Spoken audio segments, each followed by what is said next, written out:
네, 선장님 안녕하세요.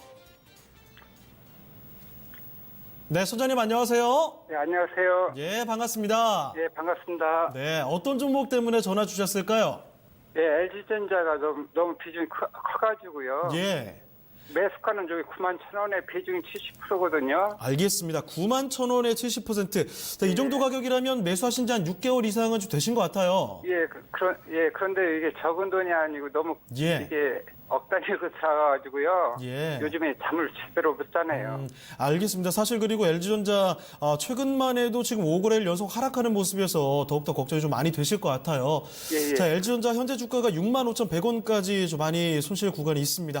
자, 그럼 앞으로 LG전자 어떻게 봐야 되는지 저희가 좀 자세히 살펴드리도록 하죠. 잠시만 기다려주세요. 예. 예. 자, 오늘 첫 번째 종목 상담은 유한타증권 금융센터 도곡본부점의 이경민 대리와 함께하겠습니다. 자, 이경민 대리님, 첫 번째 종목 바로 LG전자입니다. 자, 매수하신 가격이 9만 1,000원인데요. 지금 비중이 많으십니다. 70% 보유를 하고 계세요. 최근 며칠간만 해도 LG전자 계속 연이어 하락하는 모습인데 LG전자에 대해서는 어떻게 좀 봐야 되는지 자세히 살펴주시죠. 예, 우선 LG전자 보고 말씀을 드리면 우선은 뭐 굉장히 좀 오랜 기간 좀 눌려 있었죠. 월봉으로 놓고 본다라고 하면 2008년도부터 뭐 그 2016년도 말까지 뭐 지속적으로 하락하던 추세를 보여줬습니다. 해당 부분에 있어서는 뭐 백색 가전이나 이런 부분의 장점보다는 스마트폰이나 이쪽의 판매량 부진, 뭐 그 이쪽 부분 스마트폰 관련해서 뭐 우려가 지속됐다라고 좀 보고 있어요. 다만 작년 같은 경우에는 좀 이야기가 달랐거든요. 작년 같은 경우 1년 동안의 주가 상승률이 100%가 넘게 나왔습니다. 해당 부분에 있어서는 그 전기차 쪽 관련된 그 소재 부분이 조금 더 핵심이 되지 않았을까라고 판단도 좀 들고 있고요. 예, 두 번째로는 뭐 그 스마트폰 부분도 어느 정도 우려가 조금은 과도했다. 뭐 그 외로는 뭐 공기청정기나 아니면 뭐 스타일러 뭐 이런 부분이 좀 핵심이 됐던 부분이 같습니다. 다만 올해 같은 경우 뭐 주가가 연초 대비해서 뭐 지속적으로 조금 눌렸던 그런 흐름을 좀 보여주고 있는데요.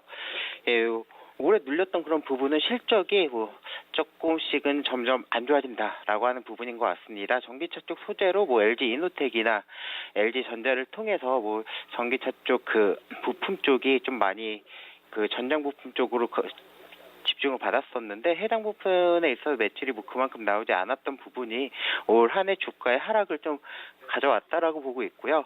그 시장 컨센서스가 4분기 영업이익 같은 부분이 한 4,800억 정도 이야기 나오는 것 같아요. 다만 이런 부분에 있어서 뭐 각 증권사들에서 그 영업이익 추정치를 좀 다운시키는 뭐 3,500억, 뭐 3,800억 이런 식으로 좀 다운시키는 그런 부분이 주가에는 좀 안 좋은 영향을 미치고 있다라고 보고 있습니다.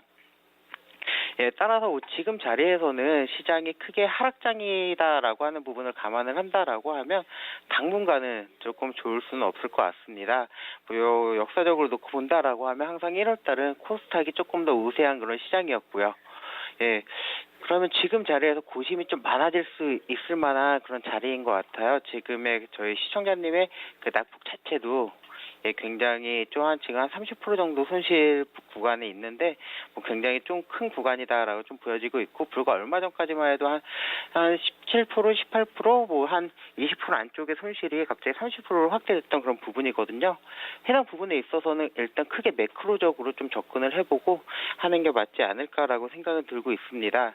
다만 그 내년 1분기에 대한 실적 기대감은 좀 지속적으로 유효적으로 나오고 있고 지금 주가 하락은 그 시장 큰 변수하고 그 다음에 4분기 실적에 대한 우려감 때문에 주가가 하락하고 있다라고 보고 있고요. 이런 부분은 4분기 실적이 나와주어야지만 조금 주가가 반등이 좀 제대로 나올 수 있지 않을까라고 생각은 하고 있습니다.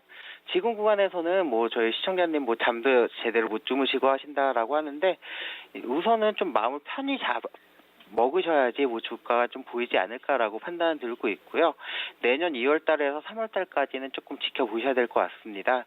그때까지 놓고 온다라고 하면 저희 시청자님 매수 가격까지 올지는 좀 장담을 못 드리겠어요. 다만 지금이 중요한 추세를 돌파하고서 어떻게 보면 지지 나오는 자리일 수 있기 때문에 단기적으로 놓고 온다라고 하면 75,000원 정도의 자리까지는 볼 수 있다라고 보고 있고요.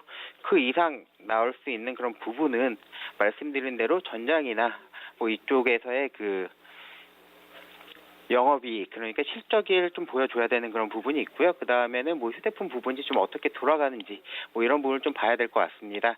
일단 단기적으로 놓고 본다라고 하면 뭐 내년 3, 4월 정도까지 4분기 실적 안 좋다라고 하는 부분이 나오고 1분기 실적에 대한 기대감이 생길 때까지 한 7만 5천 원 정도 목표가 제시해 드리고요.